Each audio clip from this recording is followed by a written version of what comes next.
Mulher amadurece um pouco mais cedo. Qual que é o problema disso, cara?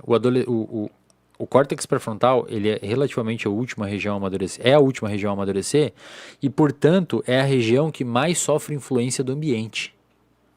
Entendi. Pensa comigo.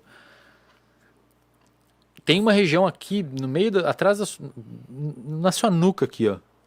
Que é a região chamada de tronco encefálico. Essa região tá um pouquinho, é um tronco, tá um pouquinho abaixo do cérebro, como se fosse um pé do cérebro, assim, onde conecta a medula com a sua coluna, com o Onde seu vai o cérebro. negocinho do Matrix lá, aquele... Exato. Essa região é onde estão os centros de respiração.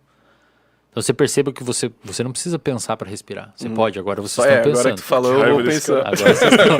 E o pessoal em casa também. Tá todo Exato. mundo pensando pra respirar. Agora vocês estão pensando. Mas você não Pra precisa. piscar. Às vezes você tá viajando assim e continua respirando. Essa região já nasce pronta, cara. Quando você é nenezinho, você não precisa ensinar o seu cérebro a respirar. Ali estão os centros de batimento cardíaco.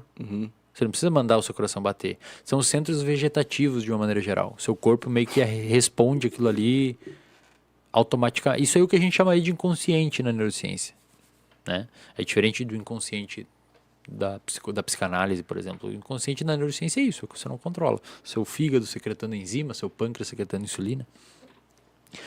Quanto mais para fora do cérebro, mais se desenvolveu depois. Então, por exemplo, o córtex motor, envolvido por movimento, termina de amadurecer por volta dos 3, 4 anos. Começa um pico de amadurecimento, que é quando você está caminhando, correndo.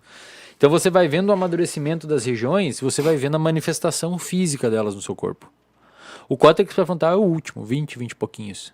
E é uma região que envolve controle de impulso. Uma coisa muito importante que o córtex pré-frontal faz, é atrasar uma recompensa. O córtex pré-frontal faz isso. Então, se eu falar assim pra vocês, ó, eu vou dar R$5 agora pra vocês, ou se vocês esperar, semana que vem eu dou 15. E, tipo, os animais têm bem menos desenvolvido. Quase nada. Por isso que um cachorro, tipo... Bota vai um querer bife, pegar isso. ele vai deixar pra comer depois da manhã? Não, vou comer agora, porque depois da manhã o bife vai estar top, eu deixo no sol. Não, tá cagando, ele come todo o bife mesmo. Tá, mas resgatando esse parênteses todo, tipo, do córtex, onde que entra isso com a psicopatia? Eles têm... Pois é. Aparentemente, o psicopata é uma parada que, primeiro, ele é muito difícil de estudar. Porque dificilmente você consegue pegar um psicopata, um cara com transtorno de ansiedade. Só se for a força, né? Normalmente eles estão presos. A galera fala, muitos empresários e tal. Muito difícil. Vocês já viram isso? Já Muitos ouvi empresários falar são de- psicopatas e tal. Cara, eu acho que tá mais pro empresário, tá mais pra um border, pra um bipolar, pra um cara com toque, um cara com TDAH super focado em uma coisa específica que ignora o resto do mundo, né? TDAH pode ser É isso que eles também. associam muito também a, sei lá, os empresários cuzão são os que mais enriquecem, sei lá. Cara, mas daí... Às acho vezes que é só um cuzão, às Só um vezes cara ele nem é egoísta. cuzão mesmo. às vezes e também tem que ver quem fala isso, né? Porque às vezes Com certeza, pode ter um... saber viés, como né? é que você vai determinar se o cara é cuzão, quem que falou que ele é cuzão. Exato. O cara que foi demitido por ele. Entendeu? Então, o psicopata, primeiro, ele é muito difícil de estudar. Mas dá pra... Os estudos que tem alguns estudos bons, mostram que eles têm umas atividades disfuncionais em algumas regiões, principalmente em regiões envolvidas com teoria da mente. Então, eles têm uma dificuldade um pouco maior de ter empatia. Eles não conseguem inferir o estado emocional da outra pessoa, por exemplo. Isso eles nasceram com isso ou foi por causa de um trauma? Ou um dos Cara, dois? provavelmente os dois. É porque Provavelmente tu eles disse tinham que uma propensão. demora mais pra desenvolver, né? Provavelmente eles têm uma propensão a ter isso e por alguma merda que deu, ativou. Porque isso é importante, cara, ó. A maquinaria genética, e agora os geneticistas vão ficar loucos com o que eu vou falar aqui. Mas paciência, tem que ouvir isso também. A maquinaria genética, você tem muitos genes no seu corpo que eles estão silenciados pela evolução. Os genes não são ativos. Tem outros genes que, dependendo da sua vida, você nunca vai ativar eles. Então, o que acontece? Você tem algumas coisas que são determinadas geneticamente na sua vida, mas a maioria delas é uma interação com o ambiente. Vou dar um exemplo. Tem uma doença chamada fenilcetonúria, que é uma doença que você não consegue, você não desenvolve uma enzima, você nasce sem uma enzima, que degrada um aminoácido chamado fenilalanina. Fenilalanina é um aminoácido que tem em proteínas, proteína da carne, etc.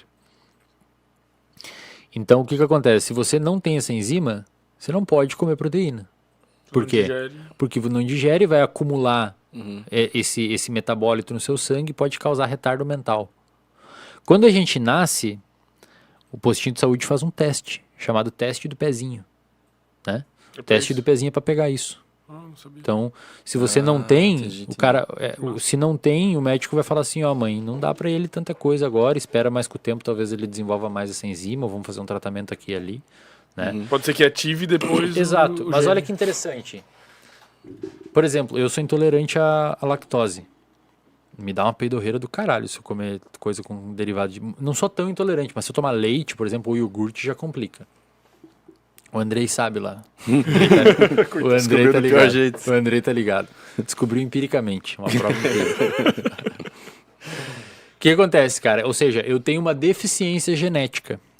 Isso é louco, né? Mas é uma deficiência genética. O meu gene, que era para estar produzindo essa enzima que degrada o açúcar do leite, que é a era para estar produzindo a lactase que degrada a lactose, eu tenho essa enzima funcionando de maneira ineficiente. Ela não produz tanta. Só que se eu não tomar o leite, eu não tenho problema nenhum. Ou seja, o meu comportamento, o ambiente, que é ingerir leite, pode determinar o desenvolvimento de uma doença devido a uma falha genética que eu tenho. Só que se essa falha genética não encontrar um ambiente onde tem o leite, ela é irrelevante na minha vida. Vocês entendem o que eu quero dizer? Entendi. Então, eu tenho uma falha genética. Dos genes adormecidos, né? Eu tenho uma falha genética. Se essa falha genética crescer num ambiente onde ninguém toma leite... Então, um psicopata talvez não desenvolva uma psicopatia se não for forçado a um evento meio Talvez. traumático, sei lá. Talvez não.